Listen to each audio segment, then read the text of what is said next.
वो तो कह के तो ये गए 17 तक खाली कर दिए, जने कोई माचिस की डिब्बी है खाली करके फेंक देना। निदक रहता होगा गाँव में। मकान फूट जाओ तो मारो जीनो आराम हो जाओ। और बार बार मकान नहीं बनाए जा सकते, तो अब दोबारा मकान बनाना बहुत मुश्किल काम हो जाएगा।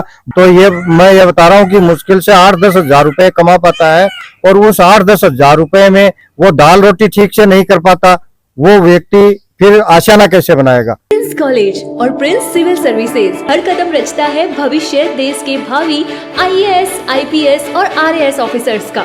University gold medalist in BSc, BA and BCom with top CGPS in 2025 result. Rajasthan में पहला कॉलेज जहां फर्स्ट ईयर से ही सिविल सर्विसेज की तैयारी शुरू होती है। राम राम जी, मैं रामा तो देख रहा हूँ अपनी खबर जी। गाँव में मैं मौजूद हूँ, भी गाँव का बुजुर्ग व्यक्ति ही वह अपनी बन की पीढ़ी भी और वह खुद भी अपने जीवन की लाठियां इजे घिसी ही।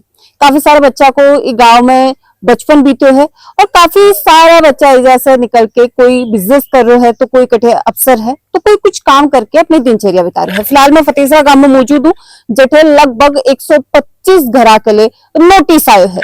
नोटिस है कि चारागाह भूमि पर अतिक्रमण कर रखे है, गोचर पर अतिक्रमण कर रखे है। तो अब सवाल ये है कि थे नोटिस तो भेज दियो, लेकिन बाल लोगों को के कठे जाके बसंगा के भी की कोई व्यवस्था है।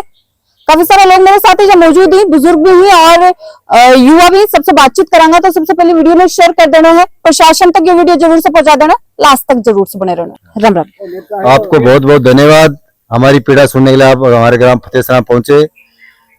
बात यह है कि पिछली 13 तारीख को कोई पटवारी गिरदावल 5-4 टीम आई थी गांव में, और नोटिस जगह जगह चिपका की गई और बोल के गया भाई 17 तक खाली कर देना, वरना गवर्नमेंट अपने आप खाली करवाएगी आपसे। तो बात यह है कि कम से कम 17-80 साल हो गई हमारे। वो तो कह के तो ये गए 17 तक खाली कर दिए, जने कोई माचिस की डिब्बी है खाली करके फेंक देना। निदक रहता होगा गाँव में। आदमी खाली करना सॉरी बात हो सॉरी क्या की, आज 80 साल हो गया। 80 साल का मैंने कत्ता करे 125 करी 125 घर बस रहे हैं, बाकी पोता बैलिया पड़पोता होगा। अब खाली क्या हुए जक्का दिन पट्टो दियो माने प्रशासन पट्टा दिया है, बीडीओ को दियो है, तहसीलदार को दियो है, सरपंच महोदय को दियो है, तो मान के बड़ी बात तो सही है, नकली है। बिल्कुल पट्टा जारी ही, सारा काम ही, अलॉटमेंट भी ओडी है जमीन। अब ये चीज को मान के बड़ी नकली है, सही है। बी के अनुसार में हमारा मकान बना लिया, अरबी का मकान बनाने के बाद हमारे साहब यह हालत होगी। अब गांव बड़ो दुविधा में है कि करो तो जात के करो जा फूट जा, तो गांव बेघर हो जाओ पूरा, कोई बच्चा उनकी मार्गन। तो गांव भाई लोगों से बना है, और जब गांव में लगभग 250 घर ही, में से 125 से ज्यादा घर उजाड़ ही दोगा, तो फिर वो गांव बच्चों कठे। कई सारा सवाल है और बीच में पट्टा जब दे के गए जना बंदा बेरो को नहीं होगी कि गोचर है। पट्टा 75 शुरू हो रहा है, 2000 तक पट्टा दिए रही, बहुत पुराना पट्टा ही। अच्छा। और केस भी ले रहा है जमीन को, कुछ को गाँव में तहसीलदार पट्टा जारी करे रहे हैं, जिसके बावजूद बने कहेंगे ये खाली करनी पड़ेगी। मतलब और इंदिरा आवास से भी का रूम बना के दिए रहे हैं। अच्छा। 4-5 तो बता दूं बना के ना के, SC का ही, ST में ही मकान बनाने पड़े हैं, पट्टा पड़े हैं। तो मतलब हमारे गांव का सागे नाइंसाफी हो रही है, और हमारी मतलब ये मकान फूट जाओ तो मारो जीनो आराम हो जाओ। मेरा सवाल कार्य से सबसे पहले तो शुरुआत अच्छे से कर लें कि देखो कि चारागाह है, तो इजा जितनी दूर में मन नजर आ रहे हैं, एक बार मैं दिखाना भी चाहूंगी कि ट्रांसमीटर इजा लाग रहे पीछे जठे ये कह रहे अतिक्रमण है, भी जगह भी बिजली को पोल लाग रहे हैं। तो जब चारागाह हो तब तो गोचर है, तो ये पानी और बिजली का कनेक्शन आखिरकार कौन से बेसिस पर थे देके गए हो, ये मेरा सवाल ही तारस है। और सीधे तरीके से सवाल है, और अगर इसे पट्टा जा रही है तो फिर नोटिस चस्पा करके लोगों डराओ क्यों जा रहे हैं, बनकर मन में भय क्यों डाले जा रहे हैं। हाँ जी, राम राम। हाँ नमस्कार जी। ये देखो काफी दिनों से विवाद है, फतेसरा से निकल के आ रहे हैं, 125 घर, काफी बड़ी आबादी के अंदर है, बच्चा भी है, बुजुर्ग भी है, माता बहना भी है। भाई इतने सारे लोग जाना कठे बिको भी कोई जवाब हो के जो भी जा गिरदावर जो कोई भी आयो। देखो गांव के समय बहुत ही विकट समस्या आ गई है। गांव के लोग ही वह 70 से पहले से ही कुछ परिवार तो इजा बस रहे हैं, और 1970 के लगभग तहसीलदार जी का 8-10 पट्टा दिए रहे हैं। 8-10 परिवारों ने तहसीलदार महोदय ने इजा बसा दिया। जो कि एक तहसीलदार की पोस्ट, प्रशासनिक पोस्ट हुआ है, बड़ी पोस्ट हुआ है, और वह पट्टा जारी करके इजा बसा दिया। 10 एक पट्टा का है जो वीडियो द्वारा जारी किया गया है। मान सिंह जी वीडियो इजा होया करता झुंझुनू पंचायत समिति में, वह वीडियो 10 पट्टा दे दिया, और वह लोग सरकारी कर्मचारी का पट्टा और उन्हें आधार मान की और बस गया। फिर जय ही एक हरदेव जी सरपंच हो, गोवर्धन जी सरपंच हो, वह सरपंचा भी कहे कि ये गांव को मैंने बहुत सारा परिवार ने पट्टा दे दे के बसा दिया इजा। और बी टाइम में 70 के लगभग साक्षरता दर बहुत कमी हिंदुस्तान का मायने, और फतेहसरो तो वही पिछड़े गांव हो जा तो साक्षरता दर बहुत कमी। 70 के लगभग कुछ गिना चुने आदमी आवे शिक्षित है, यानी 10% लोग भी शिक्षित को नहीं है। एक शिक्षित लोगों को समूह हो गांव का मायने, और अशिक्षित लोग बन कानून की जानकारी को नहीं, इसलिए बन लोगों ने बसा दिया। और बसाने के बाद में अब समस्या यह आ गई कि कोई शिकायत कर दी, कोर्ट में चले गए और कोर्ट फरमान जारी कर दियो कि अन उजाड़ा जा। तो ये लोग अब समस्या आ गई गांव के सामने कि उजड़ने की स्थिति गांव में बन गया है, तो ये जहां कटे। इनमें से 32-35 परिवार तो ऐसे हैं जिनके पास में 1 इंच भी भूमि नहीं है, और ऐसी स्थिति में वो 32-35 परिवार के सामने तो बड़ी समस्या हो जाएगी। और समस्या तो देखो हर 125-26 परिवार के सामने है कि मकान जीवन में बड़ी मुश्किल से एक बार बनता है, और बार बार मकान नहीं बनाए जा सकते, तो अब दोबारा मकान बनाना बहुत मुश्किल काम हो जाएगा। बहुत सारे युवा ऐसे हैं जिनकी जवानी इस भूमि में गुजर गई, इस गांव में गुजरी है। इन आशियानों में जवानी गुजर गई, बुढ़ापा गुजर गया, यानी जीवन का अधिकांश समय इन आशियानों में गुजर गया, और आज वो आशियाना है वो सरकार छीनना चाहती है।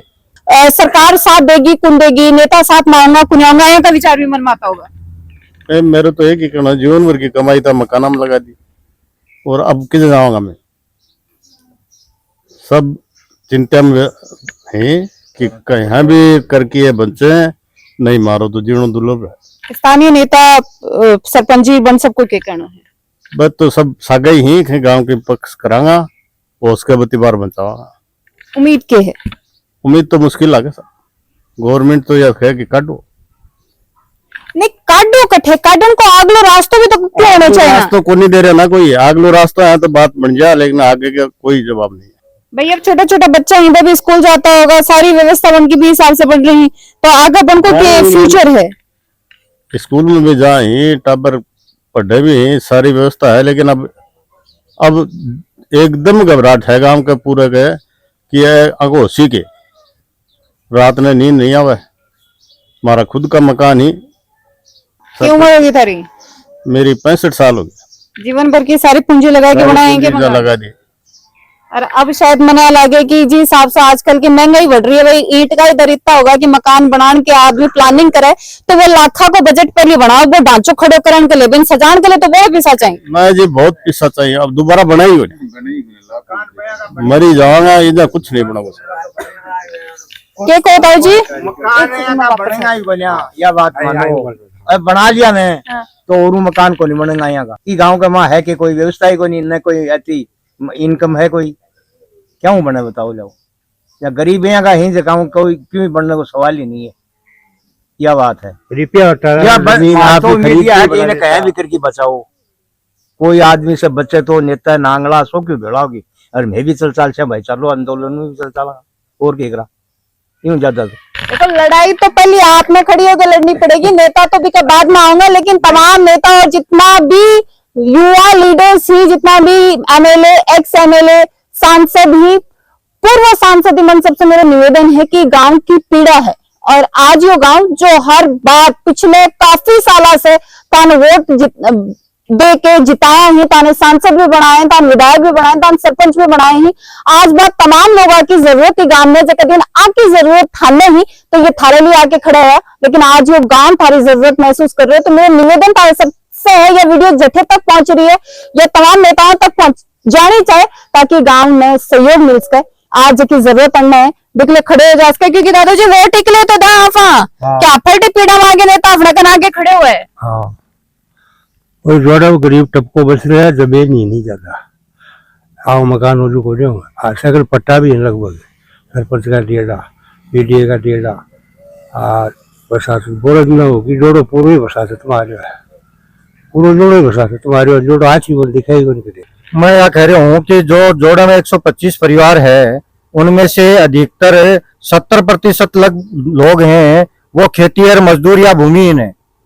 70% आबादी खेतीहर मजदूर है या भूमिहीन है, और वो मजदूर अधिकतम 500 रुपए से अधिक रोज कमा नहीं सकता, और 30 दिन उसको रोजगार नहीं मिलता। तो मैं ये बता रहा हूँ कि मुश्किल से 8-10 हजार रुपए कमा पाता है, और उस 8-10 हजार रुपए में वो दाल रोटी ठीक से नहीं कर पाता। वो व्यक्ति फिर आशियाना कैसे बनाएगा? मैं ये कहना चाह रहा हूँ सरकार से कि अगर ऐसा काम हो गया तो ये खेतीहर मजदूर और इनके लिए तो फिर मकान बनाना तो बहुत दुर्लभ है। कहाँ कैसे कर पाएंगे ये लोग? और जो भूमिहीन है उनके पास में तो बड़ी समस्या आ जाएगी कि वो दाल रोटी का काम नहीं चलता, तो फिर जमीन कहाँ से खरीदेंगे, कहाँ जाएंगे, कैसे रहेंगे? ये समस्या है उनके सामने। बार कई बार बात है कि अभी तक गोचर बचाओ आंदोलन शुरू कर रखे हैं, और थोड़े दिन बाद में अगर यहाँ की परिस्थिति रह रहे हैं कि तस्वीरें रही, तो ये गांव देखो, ये घर जहाँ का लोग अभी भी काफी सारा घर ही बनकर लिपाई हुई है, कलर भी कुने, तो टेक्स को कि घर तो अब नया ही बनाए हैं, और काफी पुराना घर भी जहाँ मौजूद हो। नोटिस चस्पा करा गए हैं गाँव में, जिसमें आखिरी डेट है वह 17 तारीख की दी गई है। प्रशासनिक जाब्ता का भी कई सारी चीजें लिखी गई है। तो भाई थारो बचपन कठे से है, थारो जन्म कठे बस मारो जना बैठे है सर ये गाँव के अंदर ही। अब ये गोचर भूमि का मैंने इस साइड का मैंने आ रहे हैं, सबका नोटिस आ गया, गलत है। जबकि जमीन रजिस्ट्री की जमीन है भी मैं की कोठी को ने जै की गोचर भूमि का मैंने 25-30 बढ़िया कोठी, डबल स्टोरी कोठी, मेहनत करके खून पसीने की कमाई सारी लगा दी। बिल्कुल। और जब भूमि नहीं वह भी का मैंने बच रहे जगह जमीन को नहीं, करीबन 30-35% आदमी वहाँ का जगह जमीन आ। अब जैसे कि अगर सरकार कोई फैसला ले और भी का बाद में जब प्रशासन आवे है, तो आगे गांव को के स्टैंड रहेगा? गांव को तो पूरा स्टैंड ये है कि कहीं भी करके ये मकान बन से, कोई यहाँ को सरकार नियम लेके आवे ताकि यहाँ कहीं भी बचाए। देखो मैं तो नोटिस जो को दिए भी के बाद में गोचर तक इनके, लेकिन भी गोचर की परिस्थिति में दिखा दूं कि पक्का मकान ही लोगा का यही आशियाना है। काफी सारा लोग गांव में भूमिहीन भी हैं, और जगह लोग भूमिहीन नहीं बनकर अगर कोई कृषि भूमि है भी तो बनकर खेत में मकान को नहीं कड़े जाएंगा वे परिवार का लोग, ये सवाल है। और अचानक कोई अथेड़ी तो शीर्षी उगा को नहीं कि ये लोग मकान बना लेंगे या जाके नाका बच जाएगा। और अगर ये इतना पैसा ही होता तो ये गांव ढाणा में क्यों रहता, कोई शहर में, कोई मेट्रो सिटी में ये जाके रहता। अगर अंकन इतनी आय होती, इतनी कमाई होती और इतना पैसा अंकन होता, तो आज की खून पसीने की कमाई करके मकान बनाए हैं, और जो भी अंकन पूंजी अपनी पूर्वजा की देड़ी अंकन बच रही है। तो मेरे प्रशासन से निवेदन है कि सही तरीके से सही चीजों पर कार्रवाई करी, जबकि गोचर है भी नहीं गोचर बखी, जबकि तो काफी सारे लोगों का पट्टा भी जारी कर दिया बतावी ही, और जबकि तस्वीर थे कागजात से निकाल के लेके आए, तो कागज की बात भी आफा करी है, जमीनी हकीकत की बात भी आफा करी है, और फतेह रहकर लोगा का के पीड़ा है बाबी तारे सामने है। और अब न्याय प्रशासन में करना है, और न्यायिक प्रक्रिया से करने के साथ तमाम नेता और सभी जितना भी जनसेवक ही, जितना भी राजनेता ही, सबसे मेरा निवेदन है कि गांव के साथ आके खड़ा हुए, क्योंकि आज सच में ही गांव ने मन सबके साथ की जरूरत है। यह वीडियो तमाम आगे अधिकारियों तक, नेताओं तक पहुंचा देंगे, और बने रहना अपनी खबर के साथ। राम राम।